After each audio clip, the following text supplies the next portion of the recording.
السلام عليكم، نتمنىكم تكونوا بخير وعلى خير. كما كتشاهدوا معنا اليوم غادي نقدموا قرص ولا قريشلات كيجيو زوينين وهشاش، والعجينه ديالهم كتجي فنه ما تشبعوش منهم، واللي ما كينجحوش مع بعض الطريقه غادي يجيوكم ساهلين وبساط. بسم الله على بركه الله. غادي نضيفوا في واحد الاناء 2 كؤوس ديال الحليب اللي يكونوا عندنا يكونوا دافين شي شويه، وغادي نحتاجو معلقه كبيره ديال خميره حبيبات،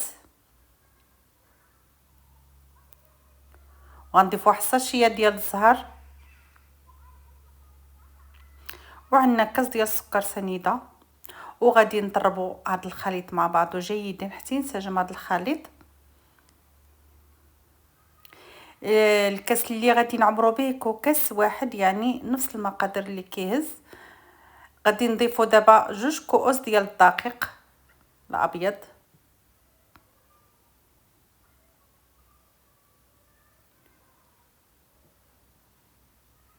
نفس الكاس اللي غادي نعبرو به سكر سنيده الدقيق، يعني المكونات كاملين.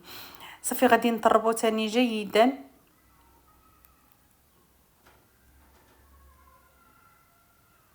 صافي وغادي نغطيو الخليط ديالنا وغادي نخليوه حتى يختمر شي شويه، وعاد غادي نرجعوا له باش نديروا مرحله ثانيه ديال العجينه بعد ما غادي نكملوا الخليط ديالو.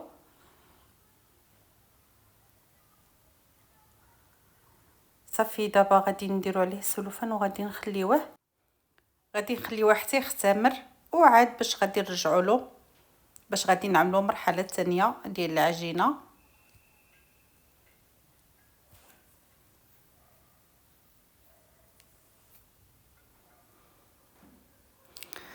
صافي هنايا من بعد ما اختمر غادي نرجعوا له باش نزيدوا مكونات اخرين ديال العجينه. شفتوا كيختمر معنا وطلع هكا باش كيجيو قريشلات ناجحين وكيختمروا معنا ملي كنقرصوهم دغيا دغيا، ما كياخذولناش الوقت كتير.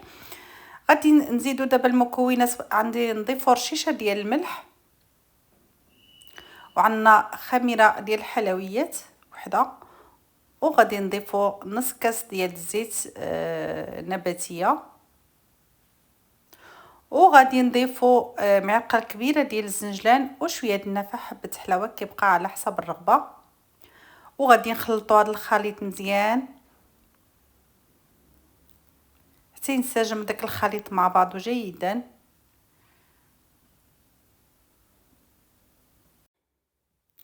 وغادي نبداو نضيفوا في الدقيق بشويه بشويه حتى تجمع معنا العجينه ديالنا. كما شفتوا تخلطنا جيدا الخليط.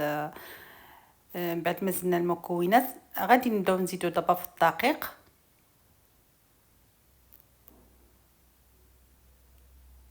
غادي نخليو العجينه تكون معنا رطبه، ما نقصحوش العجينه. صافي غادي نديرو دابا شويه بالطرب اليدوي وغادي نحيدوه وغادي نعجنو باليد ديالنا، ونزيدو الدقيق الكميه اللي باقا على حسب الخليط اللي عندنا.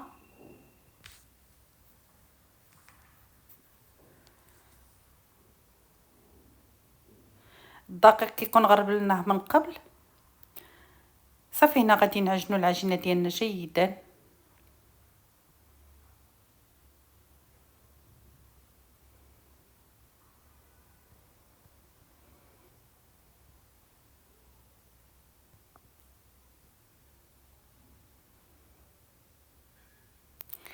من بعد ما عجنا العجينه غادي نخليوها حتى ترتاح وتختمر معنا.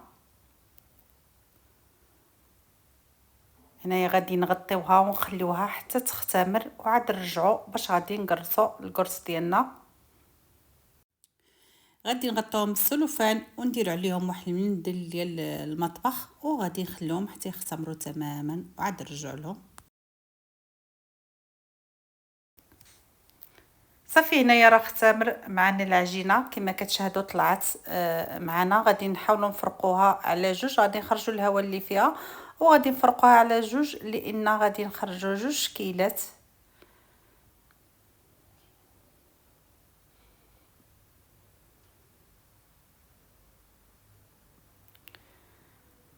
غادي نديرو على سطح العمل ونبداو نقرصوا فيهم. غادي نديرو وحدين صغار شي شويه لان غادي نخليو الشكل ديالهم يكون داير، والاخرين اللي غنديرو مفتيحه في الوسط غادي نديروهم شي شويه كبار شي شويه لان غنقص لهم من العجينه في الوسط. غادي نقرصوهم الشكل اللي بغينا حنايا. قرصناهم حنا بهذه الطريقه هذه، وغادي نخليهم يرتاحوا شي شويه باش كيسهلوا معنا الخدمه. هادو غادي نديروهم دايرين والاخرين غادي نديروهم فتيحه في الوسط.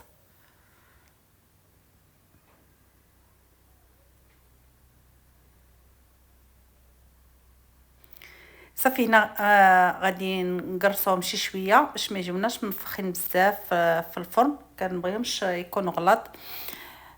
اللي بغى يخليهم هكاك، اللي كيبغيهم غلط كيخليهم على هذاك الشكل.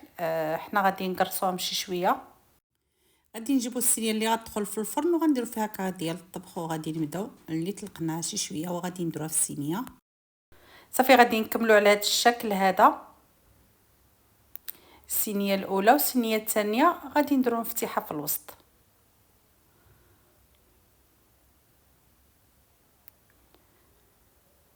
صافي من بعد ما كملنا التقراص ديال الاولى هي هذه خليناهم دايرين، غادي نمشيو نقرصو اخرين اللي غادي نديروهم مفتيحه في الوسط.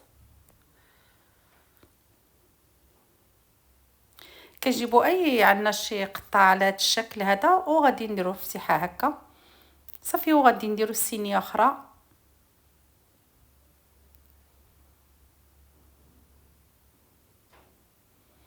باش كنخرجوا جوج شكيلات كيكونوا مختلفين كيجيو زوينين في التقديم. هذا هو الشكل الثاني. غادي نكملوا التقراص ديالنا كامل. صافي هما هادو من بعد ما كملنا التقراص غادي نغطيوهم ونخليهم حتى يختمروا تماما وعاد نرجعوا باش غادي نطيبوهم. من بعد ما اختمروا هما هادو حتى ضعف الحجم ديالهم غادي نضيفوا بيضه ونديروا عليها واحد المعلقه ديال نسكافي ونطربوهم جيدا وغادي ندهنوهم. والتزيين كيبقى اختياري، بغيتو تزينوا بالسنجلان. صافي هادو درت عليهم شويه السنجلان.